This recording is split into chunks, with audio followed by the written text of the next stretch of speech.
আজকালের খবর থেকে আমি বাইজিৎ পরিচালক বলছিলাম। রাজশাহী ফ্লাইওভার একটাই, কাজলার মোড় থেকে একটু ব্যাকে যেতে হবে। দর্শকবিন্দু, আজকে এখানকার প্রতিবেদন করতে এসে আমি অহতুক কিছু মোটরসাইকেল যানবাহন করতে দেখি এবং রেসলিংয়ের মতো তারা জীবন বাজি রেখে মোটরসাইকেলগুলো চালায়। দর্শকবিন্দু, এখানে আরও কিছু কিছু ঘটনা আছে যেগুলো আপনারা এর আগেও আমার প্রতিবেদনে দেখেছেন। আজকেও সেই একই প্রতিবেদন করতে আসছি আপনাদেরকে সতর্ক করার জন্যই আমার এই পদক্ষেপটা নেওয়া এবং এই প্রতিবেদনটা করা। দর্শকবিন্দু, এখানে কিছু কিছু অ্যাক্সিডেন্ট হয়, যে অ্যাক্সিডেন্টের কারণে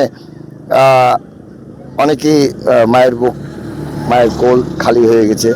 দর্শকবিন্দু, আজকে আমার এই প্রতিবেদনটা যদি আপনাদের কোনো কাজে লাগে, যার কারণে আমার এই প্রতিবেদনটা করা এবং কাজে লাগবে, এটাই 100%। দর্শকবিন্দু, কিছুদিন আগেও এখানে ছিনতাইয়ের ঘটনা হয়েছে এবং কিছু কিছু বাইরের লোকজন এসে এই ঘটনাগুলো ঘটায় এবং তারা স্থান চেঞ্জ করে এবং কিছুদিন পরেই এই দুর্ঘটনাটা আমাদের নজরে আসে কিংবা আমাদের সিআইডি তথ্য মতো আসে। দর্শকবিন্দু, এখানে রাত্রে চলাফেরা করতে গেলে আপনাদেরকে একটু সাবধানতা অবলম্বন করতে হবে। এটা হচ্ছে আমার চ্যানেলের পক্ষ থেকে আপনাদেরকে নিষেধাজ্ঞা। তার মানে আপনি যখন চলাফেরা করবেন রাত্রে একটু ভেবে চিন্তে করবেন এবং মুভমেন্ট করবেন। এই ফ্লাইওভারটা রাত্রিবেলা খুব নীরবতা থাকে এবং লোকজন আশেপাশে খুব কম থাকে, আইন শৃঙ্খলা বাহিনীও একটু কম থাকে। যাই হোক, আপনাদেরকে আজকে এই প্রতিবেদনটা করার একটাই কারণ, শুধু আপনাদেরকে কিছু বিপদ থেকে এড়িয়ে যাওয়ার নামই হচ্ছে প্রতিবেদন করেছি আজকে এই বিষয়ে।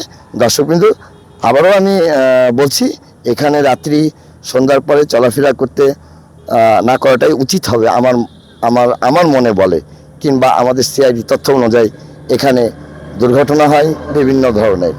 দর্শকবিন্দু, আজকে এখান থেকেই আমি এই প্রতিবেদনটা শেষ করছি। আগামীতে আবার প্রতিবেদন করব যদি সমস্যা হয় এবং যতক্ষণ সংকট নিরসময় কিংবা সংকট দূর না হয় ততক্ষণ পর্যন্ত আমি এই প্রতিবেদনগুলো করব। দর্শকবিন্দু, আজকের খবর থেকে আমি পরিচালক বাইজিৎ বলছিলাম, স্থান রাজশাহী ফ্লাইওভার কাজলার মোড়ের সামনে। ধন্যবাদ আমার এই চ্যানেলে থাকার জন্য এবং ধৈর্য সহকারে আমার এই কথাগুলো শোনার জন্য। আশা করি আপনি আমার এই চ্যানেলের পক্ষ থেকে যে কথাগুলো বললাম একটু মাথায় নেবেন, নিয়ে চলাফেরা করবেন। আপনিও সুস্থ থাকবেন এবং বিপদমুক্ত থাকবেন, যার কারণে আমার এই প্রতিবেদনটা করা। ধন্যবাদ আপনাদেরকে।